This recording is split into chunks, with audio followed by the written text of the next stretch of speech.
On the 19th of November, 1917, British soldiers of the newly formed Tank Corps busied themselves preparing their tanks for battle. Ahead of them lay the gently rolling slopes leading to the ancient city of Cambrai. Here, the Germans had built a strong point as part of the almost impregnable Hindenburg Line, a line of concrete bunkers, trenches, and barbed wire many meters deep. Since the war started in 1914, the war of movement had ground to a halt. A few yards gained on any one day were just as easily lost the next. All the while, the cost in human lives continued to mount. Breaking the deadlock was exasperating the commanders. But for all the destruction, war can sometimes be the mother of invention. Just such a moment was about to arrive. Joining the crews as they prepared their mechanized monsters was Brigadier General Hugh Ells, commander of the Tank Corps and fierce advocate of the tank's potential. He knew, more than anyone, that the fate of his new corps depended on the outcome of the next 24 hours. At just after 6 o'clock on the morning of the 20th of November, some 400 tanks coughed into life. As they lurched forward to their start positions, a new chapter in mobile warfare was about to begin, and Ells was leading the charge.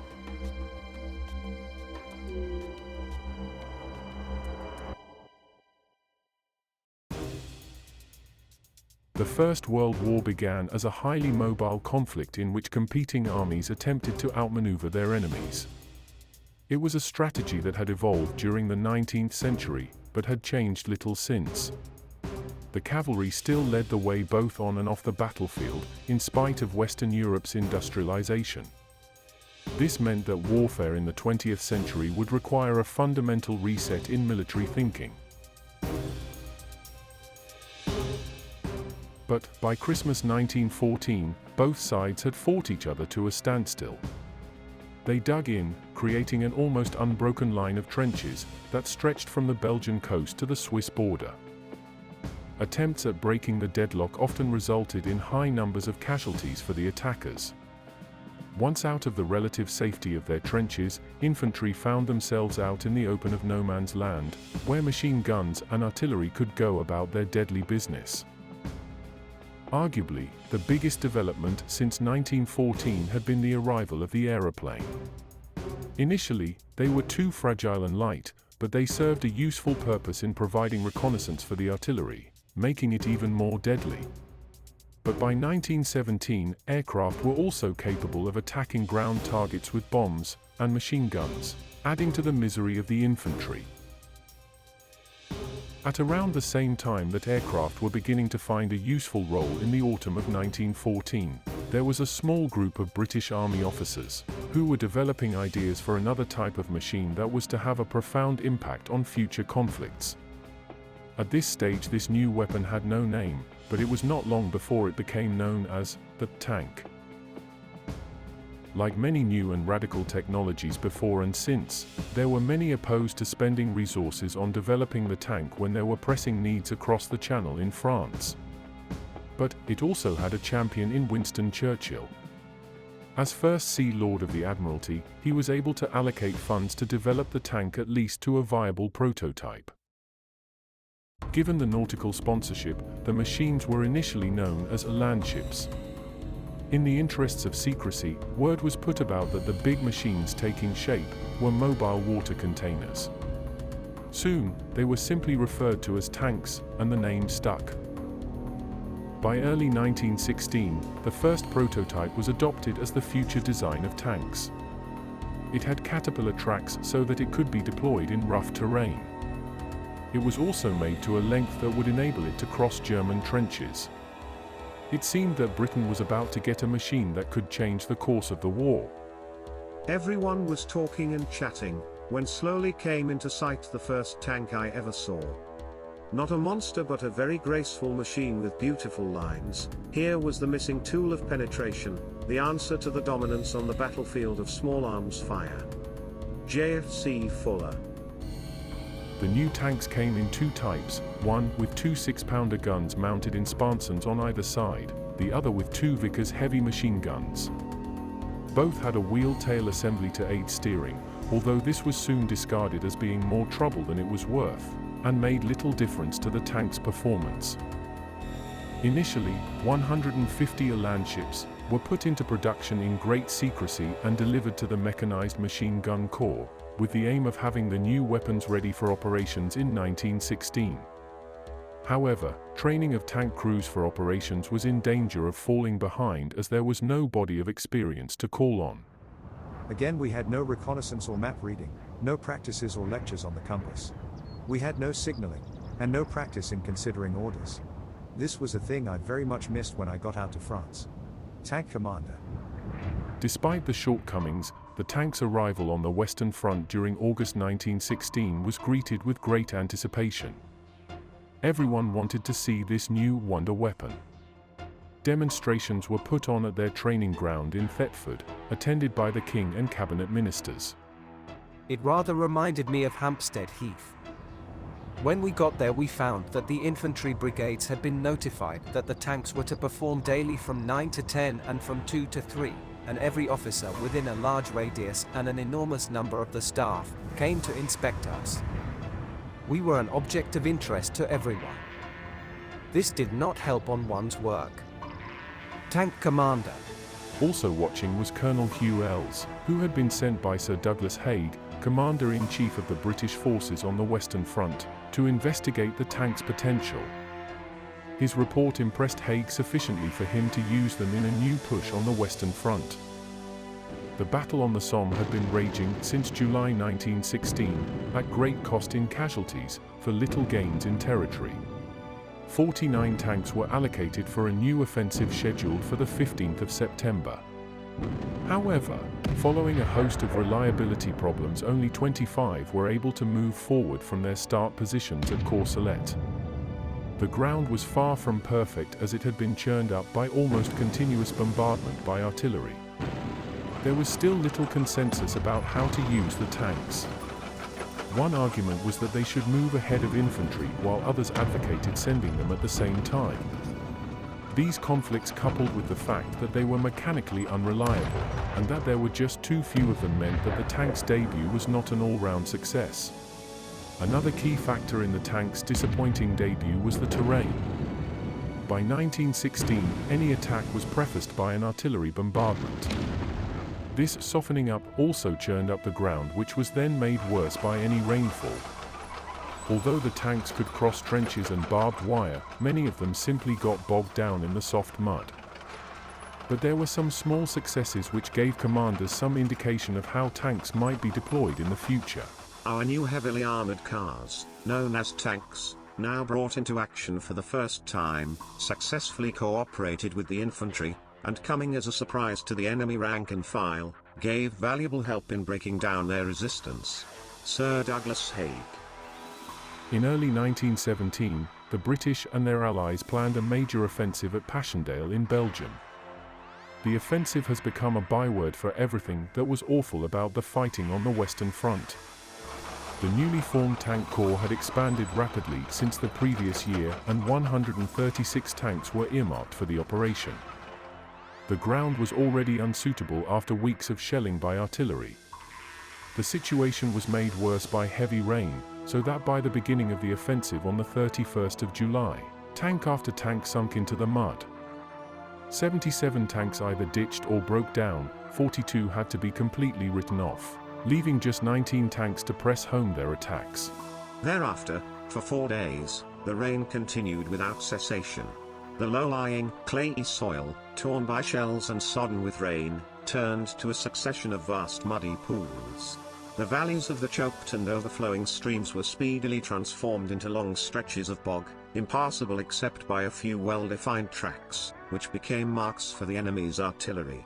To leave these tracks was to risk death by drowning, and in the course of the subsequent fighting, on several occasions, both men and pack animals were lost in this way.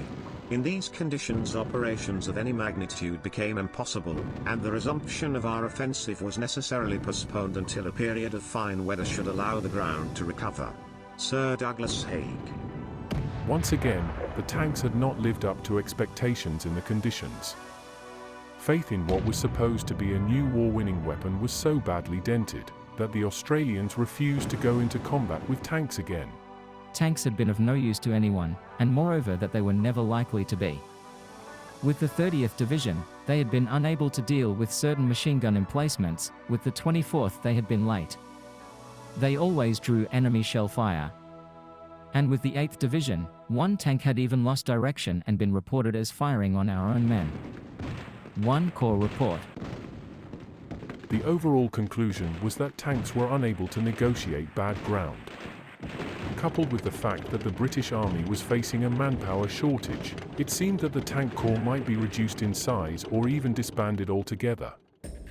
It was not long before the tank corps had the opportunity to prove its value.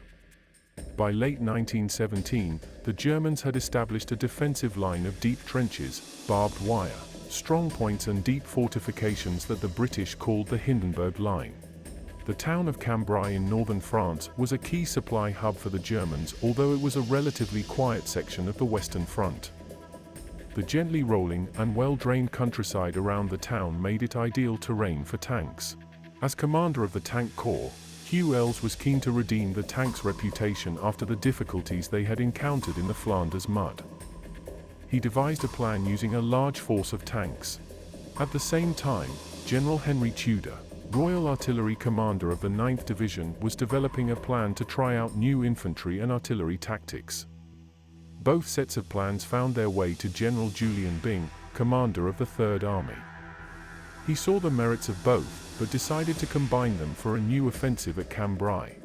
The attack at Cambrai was planned using combined arms. Infantry and artillery were to be joined by tanks and aircraft. There was to be no preliminary artillery barrage, so that the enemy would be taken by surprise. Aircraft of the Royal Flying Corps were assigned ground targets such as trenches, supply points and enemy airfields. At 06:30 on the morning of the 20th of November, hundreds of artillery guns suddenly opened up. 300 yards behind, around 350 tanks rumbled forward. Hugh Elles was leading the charge from the center. Although the Germans regarded the fields of barbed wire and deep wide trenches impregnable, the tanks were able to make rapid progress across these obstacles. The tanks operated in sections of 3, with one of them tasked with carrying large bundles of timber, known as fascines, which were dropped into trenches to enable the tanks to traverse them and attack the front lines from behind. The plan worked well, and the British and her allies made significant gains. By the end of the first day, they had advanced around 5 miles in some places. The British newspapers seized upon the achievement and eagerly reported details of the tank's success to a public grateful for some good news. But the Germans were quick to reorganize their defenses and were able to retake some of the ground lost during the previous weeks. In British and French armies, the tank had proved itself a battle-winning weapon. The Germans, however, were less convinced, preferring to use captured examples than developing their own. It was not until the spring offensive in 1918 that the first German tanks made their first appearance in battle. The A7V was a monster by any standard. Weighing over 30 tons, it needed a crew of 18 to operate it. It was only a matter of time before the first clash between tanks would take place. That moment came on April 24th. The Allied forces were reeling from the German spring offensive. Although the lines had held, it was only a matter of time before the exhausted divisions would have to absorb another attack. The village of Villebretonneau sits on a plateau.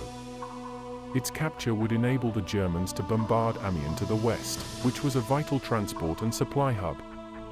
They had already tried once at the beginning of April, but had been repulsed by British and Australian troops. Now the attack was pressed home, supported by 3 A7Vs. In order to shore up the defenses, 3 British Mark IV tanks were sent, although 2 of them were armed only with machine guns. Against armor 30mm thick, these proved useless. And so it was left to the single tank commanded by Lieutenant Frank Mitchell, armed with its 6-pounders, to fight the 3 German monsters, even though he and his crew were suffering from the effects of mustard gas poisoning from the previous day's artillery barrage. I informed the crew and a great thrill ran through us all. There, around 300 yards away, a round squat-looking monster was advancing, and further to the left and right crawled 2 more of these armed tortoises. So, we had met our rivals at last. For the first time in history, tank was encountering tank. Lieutenant Frank Mitchell. Firing while maneuvering on the uneven terrain proved a waste of time. Mitchell ordered the driver to stop, so that the gunners could fire more accurately. Whilst we were ranging on the leading tank, our own infantry were standing in their trenches watching the duel with intense interest. Lieutenant Frank Mitchell. Despite the great risk, the plan worked, and they succeeded in knocking out the first German tank. But, despite their numerical advantage, the Germans had seen enough. They turned round and withdrew. The first tank skirmish had proved a decisive win for the British, even though neither side had any real idea of how such actions should be fought. But it provided a foretaste of the armored warfare that would devastate much of Europe 20 years later. By now, the French had developed their own version of the tank. The FT was among the most revolutionary and influential tank designs in history. It was the first production tank to have its armament within a fully rotating turret. The Renault FT's configuration of crew compartment at the front, engine compartment at the back, and main armament in a revolving turret became and remains the standard tank layout to this day. French tactics envisioned these small, agile, and lightly armored tanks operating in swarms.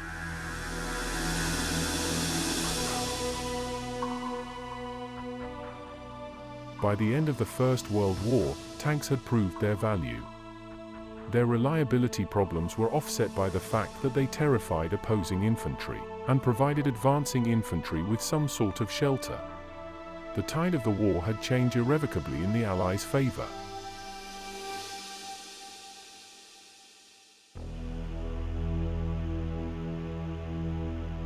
A German staff officer who witnessed the British tanks in action was destined to make a significant impact on armored warfare in the next war.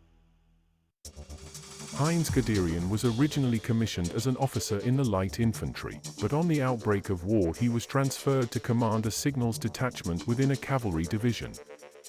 He had already spent several years studying the role of wireless communications within the military. In this role he witnessed the rapid advance into Belgium and the mobility of armies in the first months of the war. He also gained first-hand experience of the terrible impact new weapons like machine guns and improved artillery had on the battlefield. While his peers clung to the need for cavalry, Guderian argued the machine guns made the mounted cavalry a thing of the past. He would later say, New weapons require new tactics.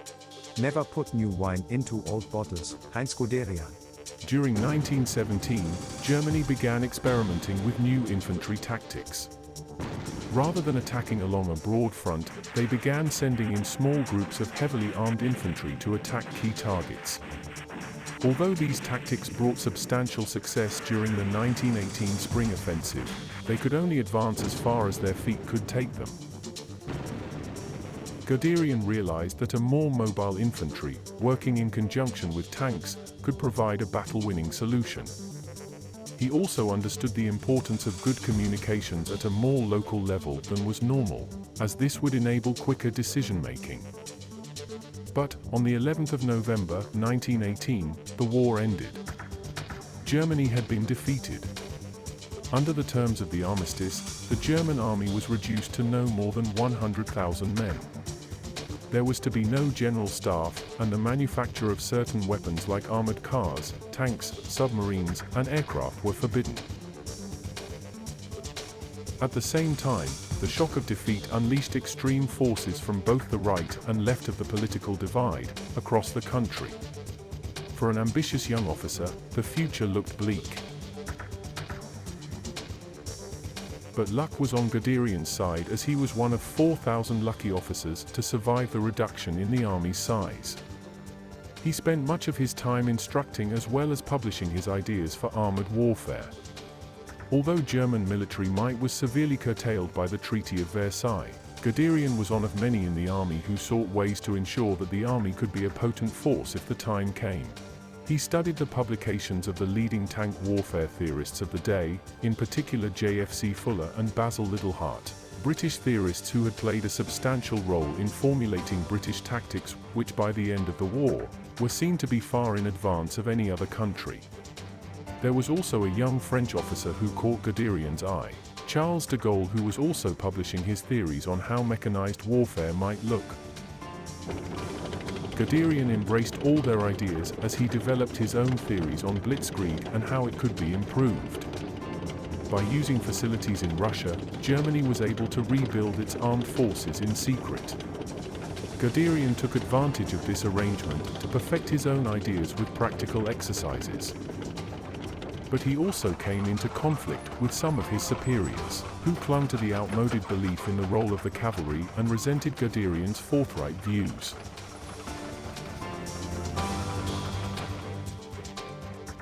Luckily for Guderian, he gained a powerful ally in Adolf Hitler, who liked his dynamic views and drive aimed at making the German army great again. Once the Nazis seized power in 1933, military spending expanded more than any other European country. In flagrant breach of the Treaty of Versailles, the Nazis reintroduced conscription and showed off its new military hardware. In 1934, 3 new panzer divisions were created. Guderian was rewarded with command of the 2nd Panzer Division. At the same time, the new Panzer I tank went into mass production. It was a lightly armored tank, armed only with machine guns, and was intended for training the new panzer divisions. This was the decade of appeasement, and so despite the warnings of a few lone voices, there was no appetite to confront Germany.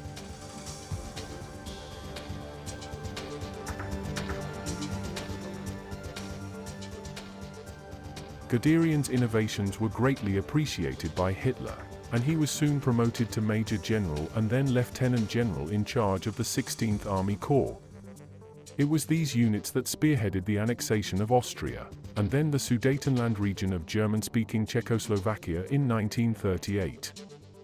However, the policy of appeasement throughout Europe meant that the Panzer's guns remained silent.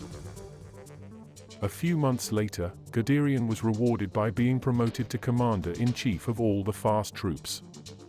This meant he was now in charge of recruitment, training, tactics and equipment for all of Germany's motorized armored units. You hit somebody with your fist, and not with your finger spread, Heinz Guderian. All tanks now had a radio operator in their crew so that individual tanks could communicate with each other, and operate as small or as large units as the situation demanded. The invasion of Poland was now inevitable. On the 1st of September, the German army of around 1.5 million men crossed the border. By the 3rd of September, Germany was at war with Poland's allies Britain and France. The Second World War had begun. Guderian's 19 Corps advanced rapidly eastwards, taking full advantage of terrain that suited his armored and motorized columns. Germany had 3 times as many tanks as the Poles. Although many were light Panzer Mark Is, there were also many upgun Panzer Mark IIs, as well as medium-weight Mark IIIs, and even a few Mark IVs. In contrast, the Polish tanks were mostly light tanks equipped only with machine guns. They stood no chance against German armor. The German army was also far more mechanized than Poland's. As well as tanks and other armored vehicles, heavy trucks provided rapid transport for men and equipment. Half-tracks could move artillery to where it was needed, and thousands of motorcycles with sidecars could deliver messages, scout and deploy machine gun teams. Guderian was never far from the front, as he believed that it gave him a decisive edge when it came to making decisions in the face of contact with the enemy. He encouraged all his officers to adopt a similar approach so that they could quickly react when they found weaknesses in the enemy line. He also believed that it was good for morale if he was seen near the front. Throughout his career, he was often seen in photographs with his subordinates, winning him their admiration and the affectionate nickname, Hurrying Heinz. Such was the pace at which he drove his forces. Actions speak louder than words. In the days to come, the goddess of victory will bestow her laurels only on those who prepare to act with daring. Heinz Guderian. The German ability to combine air with ground attacks was overwhelming. On the 6th of October, the last operational Polish unit surrendered. For the Germans, the campaign had provided a trial run for their new equipment and tactics. It was only a matter of time before they would face a new enemy in the West, France and Great Britain. The initial plan that came out of German High Command was almost a rerun of the von Schlieffen plan that the Germans had used at the start of the First World War. The main attack was to advance down through the Netherlands and Belgium into northern France, where they would capture the Channel ports, and knock France out of the war and set up an invasion of Britain. Hitler was not impressed and so turned to Erich von Manstein, Chief of Staff for Army Group A, who in turn consulted Guderian. Once again, he found himself clashing with his superiors as he proposed a plan that relied on speed, surprise, and fast maneuvering by armored units. It was sometimes tougher to fight my superiors than the French, Heinz Guderian. On the night of the 9th of May, 1940, the results of all the arguments, planning, and training were revealed. Units from Army Group B began the invasion of France with an attack into the Netherlands, Belgium, and Luxembourg. The Dutch army fought hard and inflicted many casualties on the German invaders. But in the face of overwhelming numbers and the bombing of Rotterdam, it was clear they could not hold out for long. On the 14th of May, the Dutch surrendered. As expected, the British and French allies had moved their forces to try and block the German advance in the north. But the main German attack was coming through the Ardennes with the aim of trapping the Allied forces in a pincer movement. The Ardennes is a densely forested and mountainous region of Belgium. It was considered a natural barrier against tanks and the large movement of troops. But it was the ideal place for Guderian's panzer divisions to deliver a strong blow where it was least expected. On the 12th of May, the German panzers burst out of the forest at Sedan. In front of them ran the river Meuse and beyond, the heavily fortified town. When the situation is obscure, attack. Heinz Guderian. Rather than wait for the artillery to be brought up, Guderian immediately ordered his panzers across the river using improvised bridges and rafts. Meanwhile, German aircraft attacked French positions throughout the day. The French had not been expecting such a strong force and so were poorly prepared. They had few anti-tank and anti-aircraft guns. The attacks by Stuka dive bombers were unrelenting, sapping the defenders' morale. On the 15th of May, Guderian's 19 Panzer Corps broke through the French lines. Ahead lay open country. He masked his true intentions by mounting an attack on the Ston Plateau to the south, behind the fabled defensive line of fortifications known as the Maginot Line. For 3 days, the German and French forces fought each other. The town itself changed hands no less than 17 times. It transpired that the French had concentrated its armored forces in the area to mount an attack on the German bridgehead at Sedan. For the first time, the panzers came face to face with the powerful main French tank, the Char B1. One of these, commanded by Pierre Belot, proved invulnerable to German anti-tank fire, taking 140 hits. He and his crew succeeded in knocking out 13 German tanks as well as numerous guns. But few French tanks were equipped with radios and were deployed in small numbers in support of the infantry. As a result, an opportunity to strike a decisive blow to the German attack was lost. Logistics is the ball and chain of armored warfare. Heinz Guderian. The senior generals in the German High Command were becoming alarmed at the speed of Guderian's advance and ordered him to halt, so that the narrow bridgehead could be expanded and logistics support catch up. However, he interpreted his orders as permitting him to mount a reconnaissance in force. As the majority of British and French forces were committed to trying to stem the German tide through Belgium, Guderian and the panzers made rapid progress through France. But on the 17th of May, Guderian nearly came undone. A force of 200 French tanks commanded by the future President of France, Charles de Gaulle, attacked his HQ, catching the Germans off guard. The French got within a mile of Guderian's headquarters. But de Gaulle's requests for infantry reinforcements were dismissed. The combination of heavy aerial bombardment and hastily organized attacks on the flanks forced the French to withdraw on the 20th of May. The way to the French coast was almost clear. British and French forces were now caught in a trap with little chance of reinforcements getting through.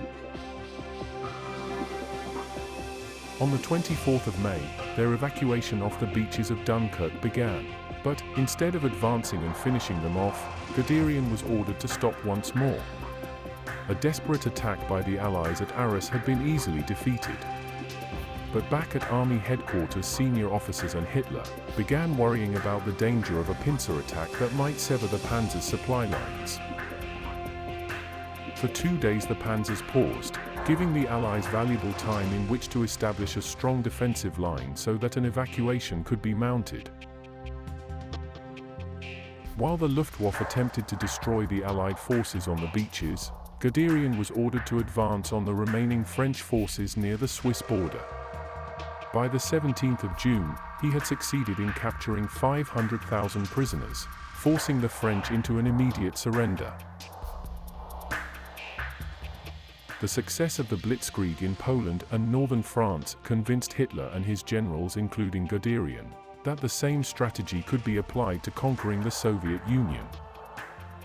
The time has passed when the Russians had no instinct for technology, Heinz Guderian. On the 22nd of June, 1941, the Germans launched their attack on the Soviet Union. In the first few months, Operation Barbarossa went well, advancing over 300 miles in 18 days. Leading the charge as ever was Heinz Guderian at the head of the 2nd Panzer Group.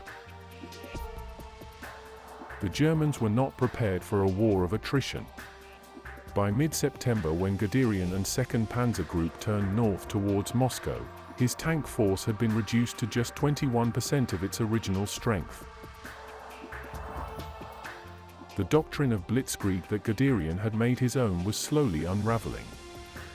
Turning away from Moscow gave the Soviets time to build their defenses and bring up hundreds of thousands of reserves. The battle for Moscow began at the end of September, and straight away the Panzers were forced to face up to new realities of armored warfare. What may have been successful in Western Europe was not going to work in Russia, not least because the Soviet army now had the T-34 tank, which was to become the most produced tank of the war. Compared with its contemporaries, it was cheaper to build, requiring fewer parts, and had a more powerful main gun. We have severely underestimated the Russians, the extent of the country and the treachery of the climate. This is the revenge of reality. Heinz Guderian. As winter loomed, the German forces made little progress against a determined defense. The war of movement that had been so successful in Western Europe had all but ground to a halt. Even Guderian's requests for winter clothing for his troops were ignored. Faced with overstretched supply lines and the severe Russian winter, as well as the threat of an imminent Soviet counteroffensive, Guderian and several senior officers argued for a tactical retreat in order to save their depleted forces. Hitler refused and ordered that they should remain where they were. After repeated arguments, Guderian was relieved of his command.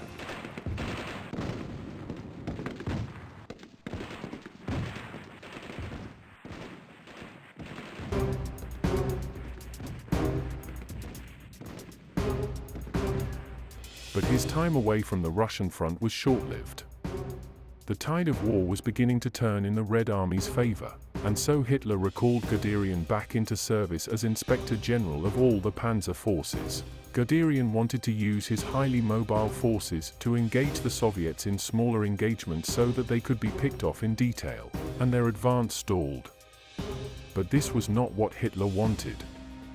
He wanted to concentrate all the armored divisions in Kursk and defeat the Red Army in one big engagement. The Battle of Kursk raged from the 4th to the 12th of July. Both sides took enormous losses, but it was the Red Army that prevailed. Following Kursk, the war on the Eastern Front became one of retreat for the Germans. Following yet another row with Hitler, Guderian was removed once again. But, following the July bomb plot in 1944, Guderian was appointed to the Army Chief of Staff. The purge of the army that followed the failed assassination bid left few experienced senior officers able to run the war. Guderian's main aim was to try and defend Germany from the impending assault by the Soviet army. But his plans were constantly undermined by Hitler, who had ideas of his own and had little trust in his army commanders. By the beginning of 1945, Guderian was openly questioning Hitler's decisions. Once again, he pushed too far and was ordered to take 6 weeks leave. It was March 1945 and the Soviet army was closing in on Berlin. For Guderian, it was the end, and he was captured by the Americans while visiting a clinic in Munich.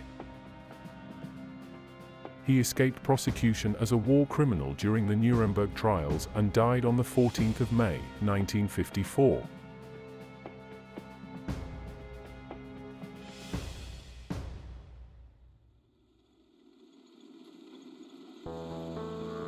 Although Heinz Guderian is often credited as the architect of the Blitzkrieg, there were others whose own ideas helped shape the strategy used by the Germans in the first year of the war. Erwin Rommel was a highly decorated infantry officer who, during the First World War, achieved notable battlefield successes in Italy and Verdun. He had pioneered the use of infantry and artillery to attack relatively small areas so that the troops could break through and attack enemy lines from behind. Following the armistice, he was rapidly promoted and by the beginning of the Second World War was commanding Hitler's bodyguard. During this time he met Guderian and became interested in developing his ideas incorporating armor. After the fall of Poland, he was given command of the 7th Panzer Division. The invasion of France on the 10th of May, 1940 gave Rommel the opportunity to demonstrate his drive and ability to command a highly mechanized force. Within 3 days he was on the banks of the River Meuse. As the defenders had destroyed the bridges, he ordered his men to build pontoons. He even joined his sappers in the water to help in the construction. At the same time, he directed his tanks and anti-aircraft guns to direct their fire on the defenders on the opposite bank. The resistance was short-lived, and once across the river, Rommel and his 7th Panzer Division advanced quickly through France, surprising the opposition and taking many prisoners. Such was their speed. By the 17th of May, the Germans were in the Calais region, pushing north to the coast to entrap the Allied forces. He frequently ignored orders to stop as headquarters staff became increasingly worried that he was overstretching supply lines. At times, contact with the rear was lost completely, leading to the 7th Panzer Division becoming known as the Ghost Division. Finally, on the 24th of May, Hitler approved an order that the panzers in northern France should halt. Exact reasons why are not clear, but it enabled the Allies to complete their evacuation at Dunkirk. 2 days later, the order was lifted. Once again, the 7th Panzer Division resumed its relentless pace, using surprise and speed to overwhelm resistance. On the 10th of June, Rommel finally arrived at the Channel coast. Throughout the battle for France, Rommel demonstrated his capabilities as a field commander and master tactician. He had fully embraced the advantages of speed and surprise a mechanized division could achieve. While his success in the fields of France, where Germany had stalled for so long in the First World War, was impressive, it was in the arid sands of North Africa that Rommel earned his famous moniker by which he is often known, the Desert Fox. Up until late 1940, the war in North Africa had been almost ignored as events in Europe unfolded. The southern Mediterranean was strategically important because it provided access to the Suez Canal and the oil fields of the Middle East beyond. Although Egypt was under British control, Italy had ambitions to control the whole region. Following the fall of France, Italy entered the war on the German side and so found itself at war with the British and Commonwealth troops in North Africa. After several months of cross-border skirmishing, a major operation was launched by Allied forces in December 1940. Although the Allies were vastly outnumbered, they were a largely mechanized and therefore a highly mobile force. Within 2 months the Italian forces had been comprehensively defeated and risked being pushed out of Libya altogether. But the harsh environment had taken its toll. A lack of reinforcements, worn-out equipment and the removal of the best-equipped forces for the defense of Greece meant that the Allies could go no further.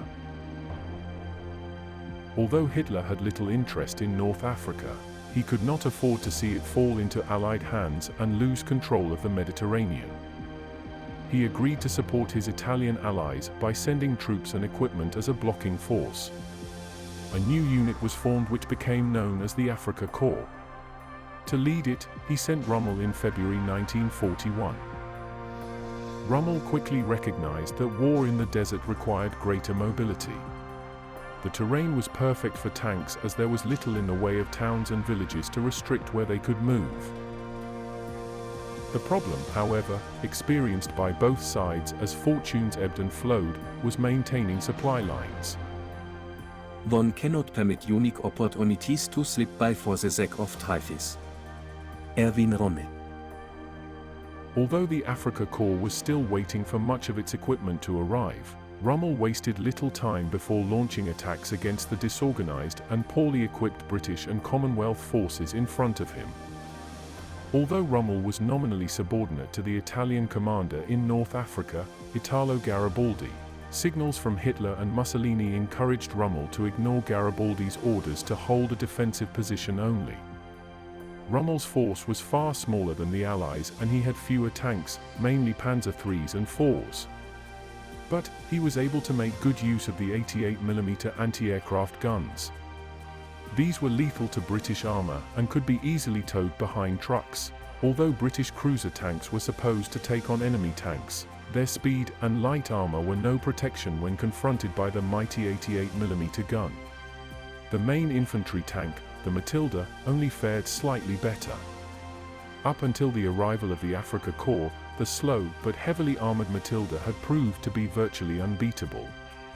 It became known as the Queen of the Desert, such was its dominance.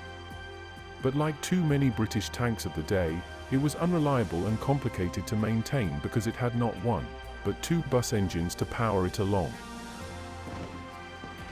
What began as a reconnaissance in force at the end of March became an all-out offensive to capture the Suez Canal. As the British and Commonwealth forces fled eastwards back towards the Egyptian border, they left broken-down tanks and vehicles in their wake. The Germans proved adept at forming ad hoc units that could be detached from the main attacking force, to sweep round and attack the enemy's flanks. It created confusion amongst the Allies as they had no idea where the next attack might come from.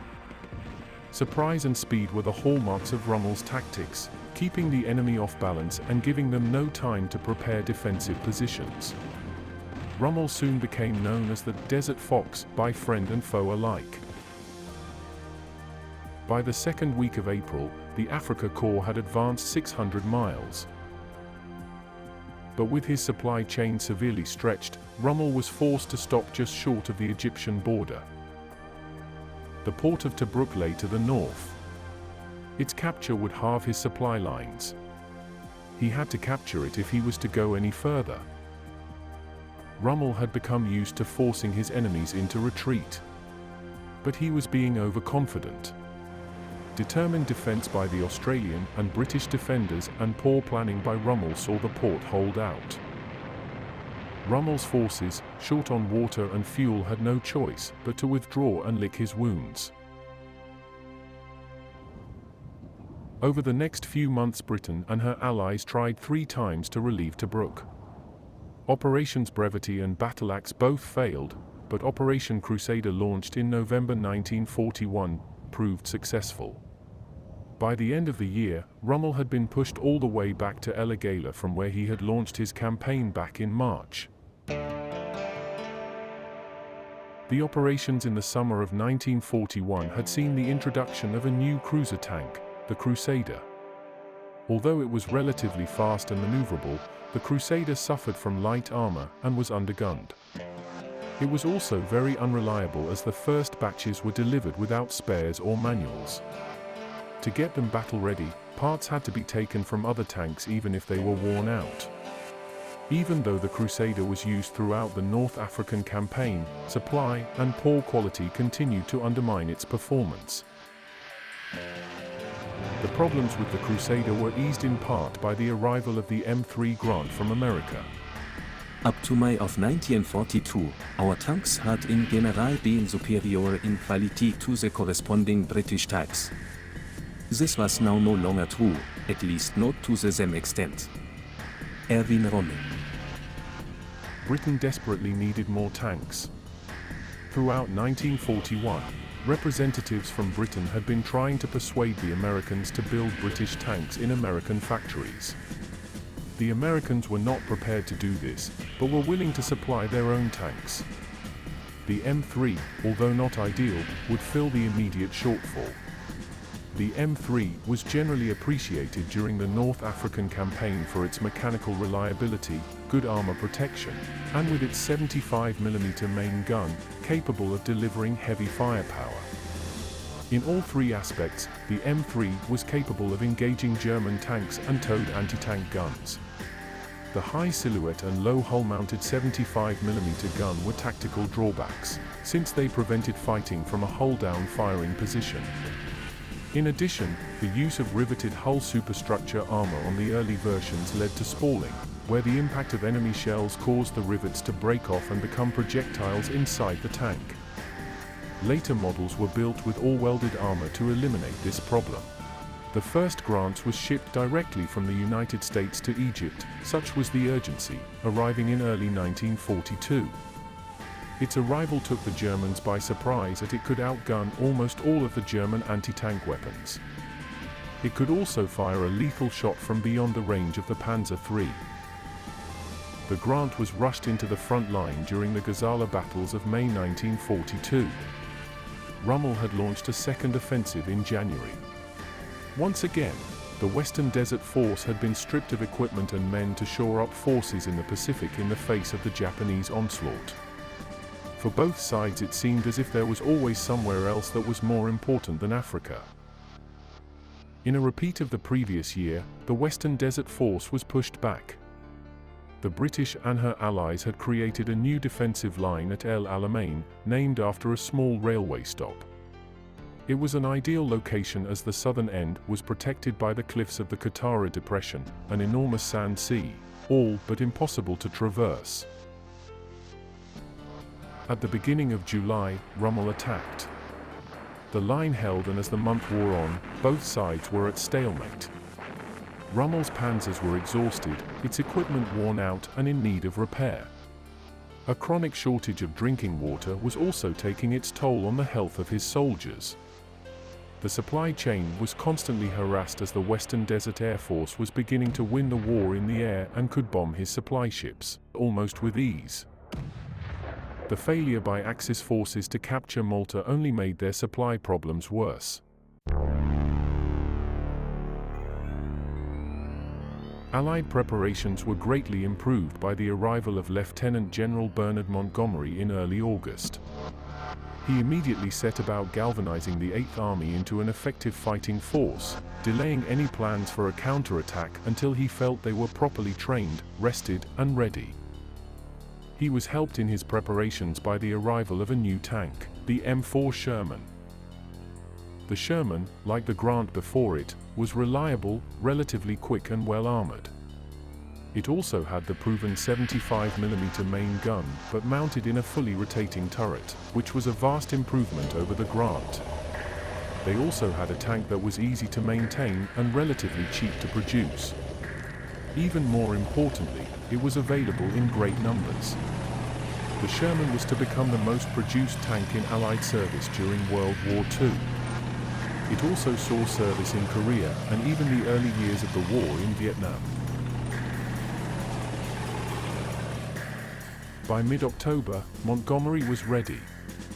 On the 23rd of October, the 8th Army attacked. Shermans formed a spearhead of over 1,000 tanks, nearly twice as many as the Afrika Korps.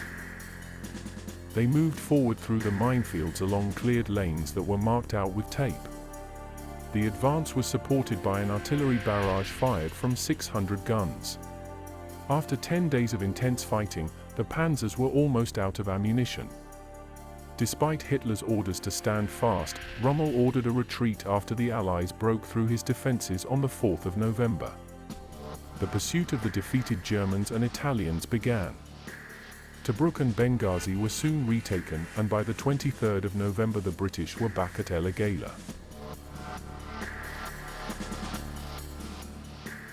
By March 1943, the 8th Army had taken Tripoli and crossed into Tunisia. In May 1943, 250,000 German and Italian soldiers, trapped between two Allied armies following the US invasion of French Algeria and Morocco, and all but abandoned by Hitler, had no choice but to surrender. The war in North Africa was over. Hitler had already ordered Rommel home to take over preparations for the defense of the Channel coast. Wounded after his car was attacked by a marauding Allied fighter, Rommel was recuperating at his home when he was implicated in the bomb plot that failed to assassinate Hitler. Rather than face a trial, he chose to take his own life by taking cyanide. Rommel had earned the respect of both sides for his daring and imagination, and is acknowledged as one of the greatest commanders ever to take to the field of battle.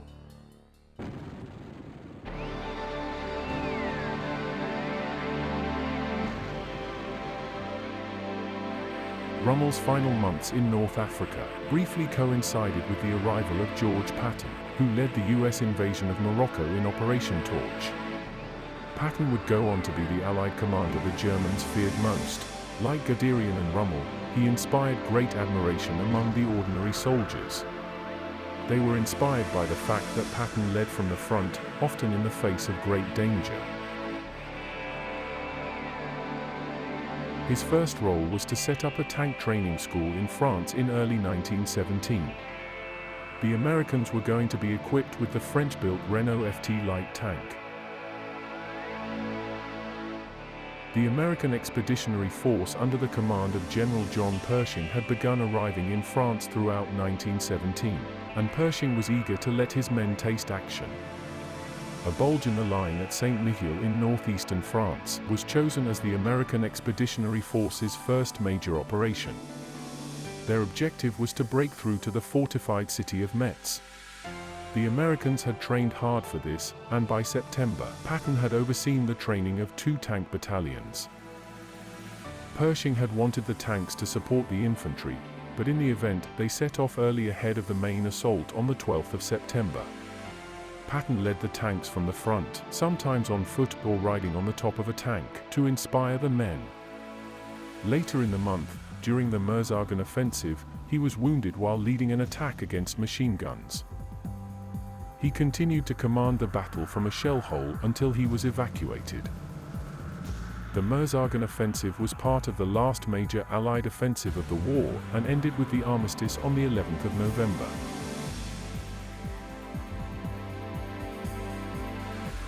Although the Americans had learned much about armored warfare, the infantry and cavalry branches were too deeply entrenched in the Army's doctrine.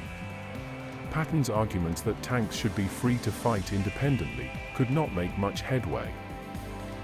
It was not until 1940 that the US Armored Corps saw significant development.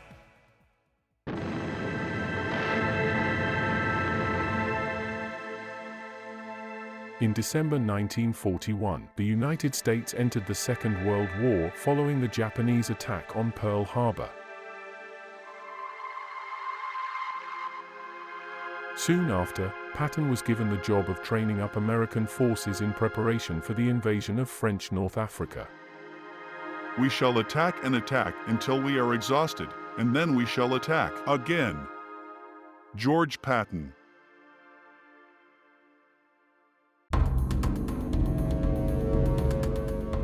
In Operation Torch, Patton commanded the western flank, landing at Casablanca on the 8th of November, 1942. From his first days as a commander, Patton strongly emphasized the need for armored forces to stay in constant contact with opposing forces. Although the defending Vichy French forces put up fierce opposition, the US forces inspired by Patton's drive and aggression forced the French to surrender in 4 days. However, the US Army's 2 corps fared less well. They had been badly beaten by the battle-hardened men of Rommel's Africa Corps at the Kasserine Pass in western Tunisia, which was the first major battle in which American forces had fought Germans. The corps was in bad shape because of poor leadership from senior officers and low morale. Patton was reassigned to take over leadership of 2 corps in March 1943. Patton continuously moved throughout the command, talking with men, seeking to shape them into effective soldiers by pushing them hard.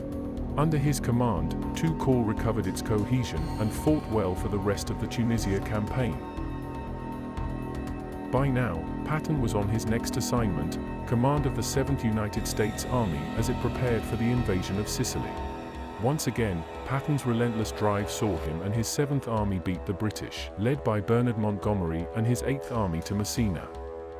There, the 2 armies joined forces in the Allied conquest of Sicily. Patton became famous for outcommanding his venerable colleague during the operation. By now it was clear that Patton had, like Rommel, a particular talent for organizing and conducting armored warfare. But controversy was never far away from wherever Patton went. Following incidents in which he slapped shell-shocked soldiers, Patton was recalled home. But Dwight D. Eisenhower, a supreme Allied commander, knew he could not be without his most talented general for the upcoming Operation Overlord, the invasion of France. Patton was given command of the US Third Army and tasked with training them up to be ready for action following the invasion. But, as Patton was the general the Germans most respected, he was also nominated commander of the 1st United States Army Group, an entirely fictitious organization.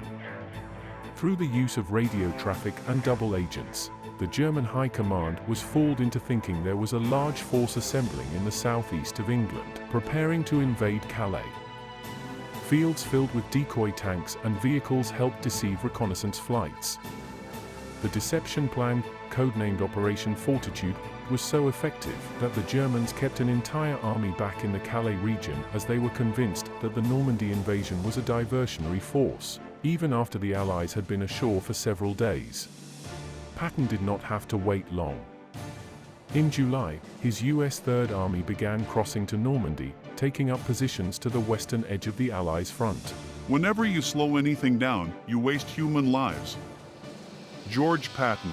By the 1st of August, Third Army's armored units were operational and ready to go on the offensive. In the weeks that followed, Patton once again demonstrated his imaginative use of armored units, coupled with his ruthless drive and disregard for classic military rules.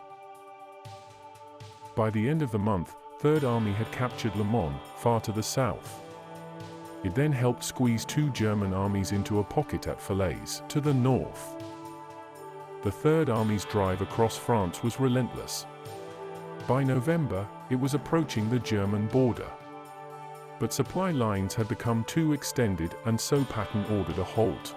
His headquarters had more intelligence officers attached to it than any other, and that was to pay off in December. The Germans were planning a major counterattack in the Ardennes to try and split the Allies. Third Army intelligence had correctly anticipated that something was afoot and had started to prepare for an advance northwards.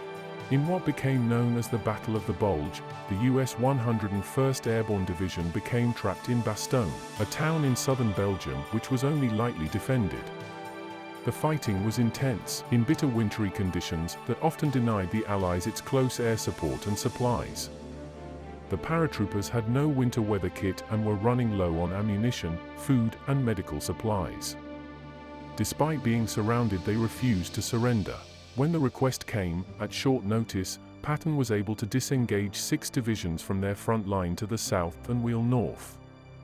On the 26th of December, the 1st Sherman tanks of the US Third Army reached the southwest of the town.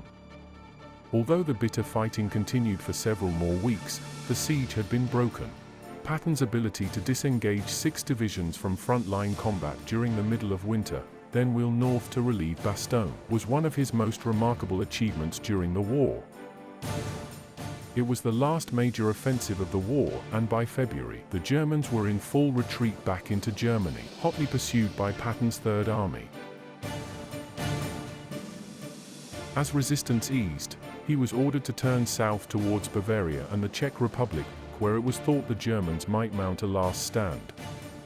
But, with the Red Army approaching from the east, Patton was ordered to stop short of Prague just before VE Day on the 8th of May and the end of the war in Europe.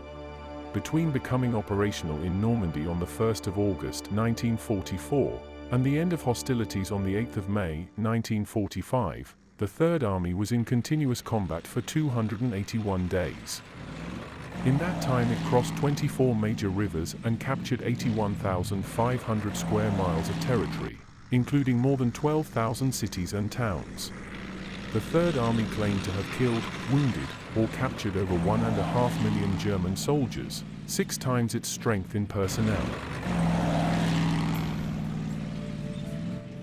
Although he begged to be given a position in the Pacific Theater, Patton was appointed military governor of Bavaria.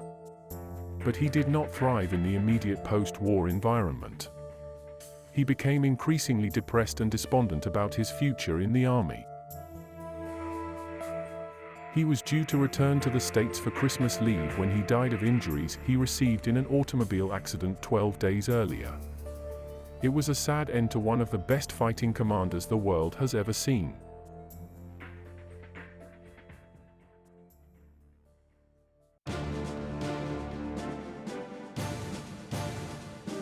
The last years of the Second World War saw the rapid development of Allied tanks to meet different operational requirements. Getting tanks ashore was always going to be critical in the first days following the Allied invasion of Europe in June 1944. The disastrous Dieppe raid in August 1942 had demonstrated the inability of regular tanks and infantry to cope with fortified obstacles in an amphibious landing. This showed the need for specialized vehicles to cope with natural and man-made obstructions during and after the Allied invasion of Europe. Known collectively as Armored or Assault Vehicle Royal Engineers, they were given the nickname of Hobart's Funnies after Sir Percy Hobart, who commanded the 79th Division, responsible for the development of many of the specialized vehicles used on D-Day and beyond. Sir Percy Hobart was originally commissioned into the Royal Engineers.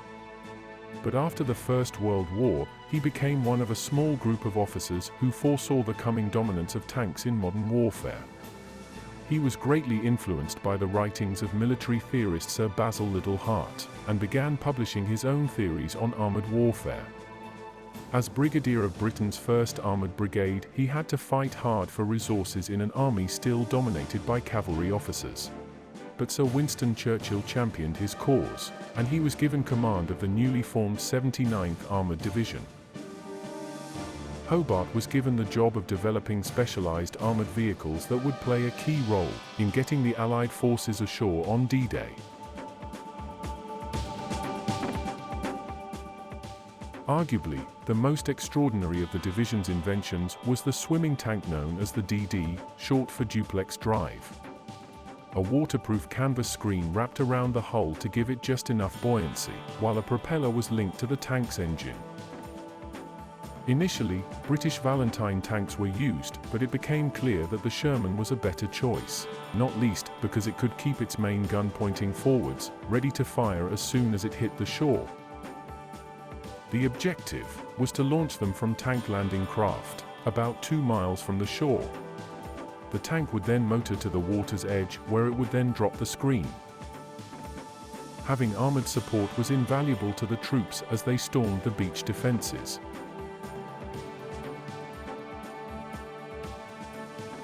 But on D-Day, the tank crews experienced mixed fortunes.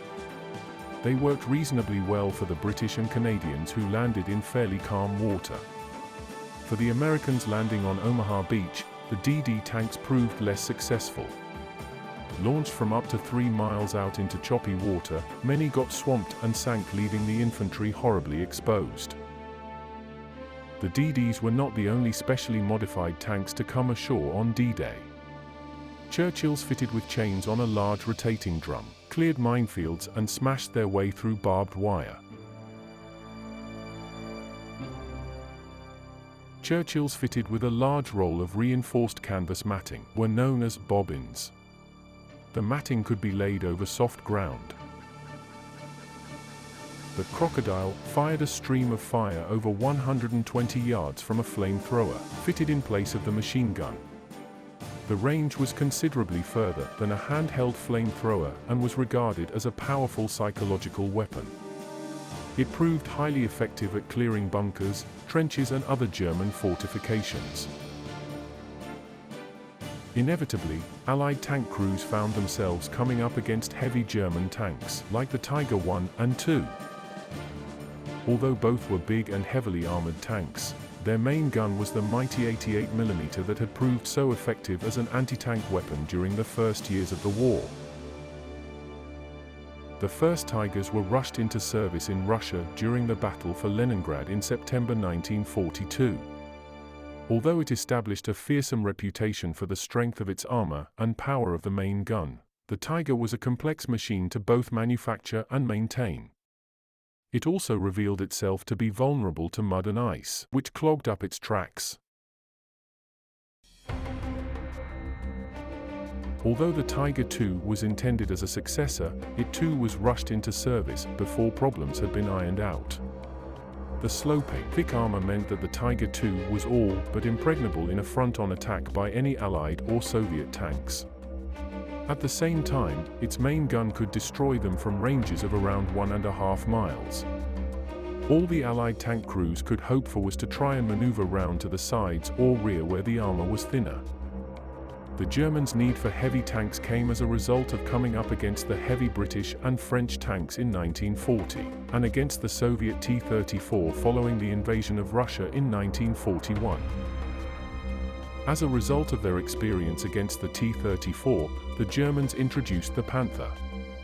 Like the Tiger, the Panther had a high-velocity main gun and could engage an enemy from long range.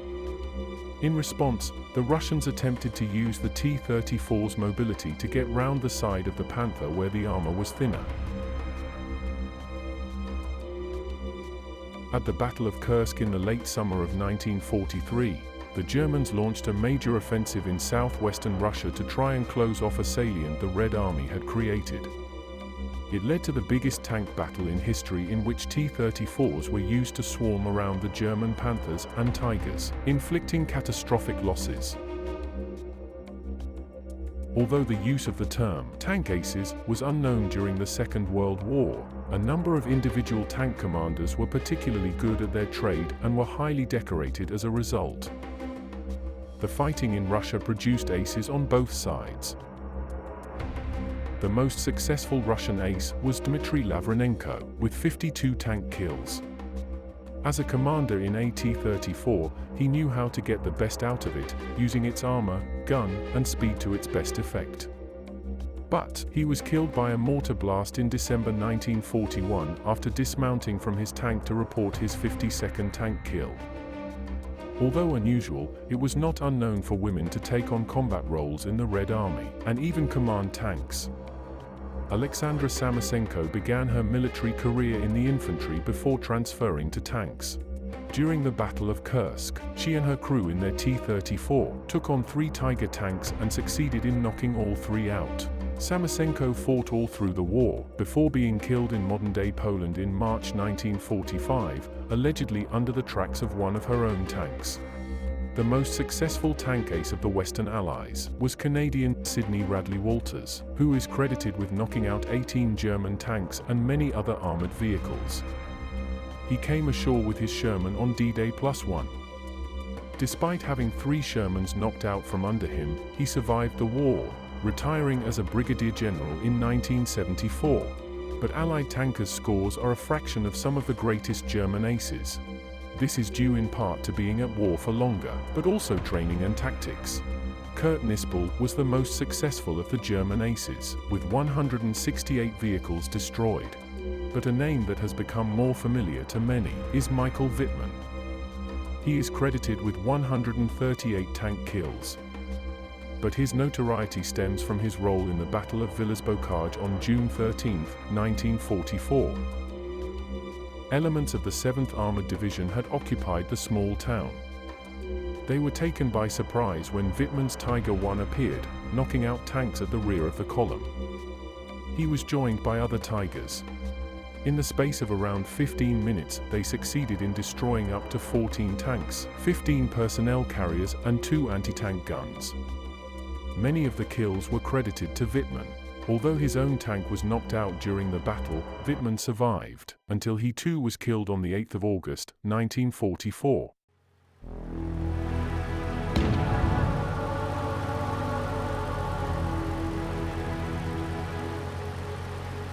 In the years after the end of the Second World War, an increasing variety of anti-tank weapons, helicopters, prioritized the need for additional armor. The additional armor prompted the design of even more powerful guns. The main battle tank thus took on the role the British had once called the universal tank, exemplified by the Centurion, filling almost all battlefield roles. Typical main battle tanks were as well armed as any other vehicle on the battlefield, highly mobile and well armored. Yet they had to be cheap enough to be built in large numbers. Speed, armor, and firepower remain the holy grail of tank design. In the war in Ukraine, some of the most advanced tanks in history are being put to the ultimate test in combat. Ranged against the Russians are tanks from the United States, Great Britain, and Germany. The M1 Abrams has been the main battle tank for American armed forces since 1980.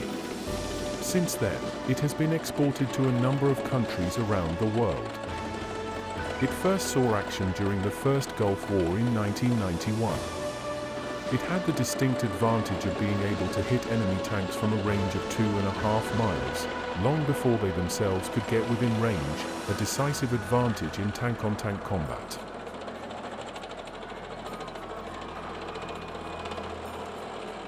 During the Gulf War, the Abrams fought alongside the British Challenger. It was during the conflict that a Challenger achieved the world's longest-range tank kill, nearly 3 miles. The Challenger was succeeded by the Challenger II, which, unlike most other tanks, has a rifled barrel, although it is regarded as one of the best tanks in the world. But arguably the best tank in the world is the German-built Leopard 2. It's used by the armies of at least 13 European countries as well as other countries such as Canada. The Leopard 2 entered service in 1979, replacing the first generation of Leopards that had been in service since the 1960s. Today, it is NATO's most successful tank. In the Russian-Ukraine war, NATO armor is coming up against the newer Russian tanks like the T-90. It has also been claimed that the Russians have sent a handful of the very new T-14 Armatas. One of its new features is its unmanned turret. The crews remotely control the armaments from an isolated armored capsule located in the front of the hull. However, units in Ukraine complained about the overall poor condition of the T-14s that they were sent, and so it was quickly withdrawn.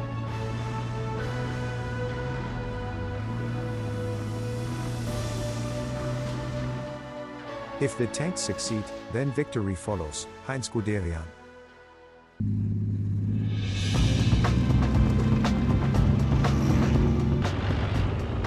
Today, main battle tanks, or MBTs, are a key component of modern armies. Modern MBTs seldom operate alone, as they are organized into armored units that include the support of infantry, who may accompany the tanks in infantry fighting vehicles. They are also often supported by surveillance or ground attack aircraft. But they have become more vulnerable as combat moves away from the classic frontal attack to improvised explosive devices, more advanced anti-tank weapon systems, helicopters, and drones. Just as the tank's utility was argued over back in 1916, the same arguments rage today. Keeping tanks moving forward requires a lot of logistical support and infantry to protect them from small anti-tank missiles, especially in urban environments. The war in Ukraine shows that mobile armored platforms with firepower are still important. They also demonstrate that tanks need to be employed with adequate combined arms support. Otherwise, tanks, like any armament, will be vulnerable.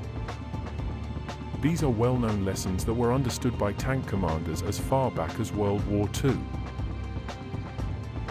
Both sides in the Russian-Ukraine conflict have demanded more tanks, revealing that tanks are still very relevant in modern warfare.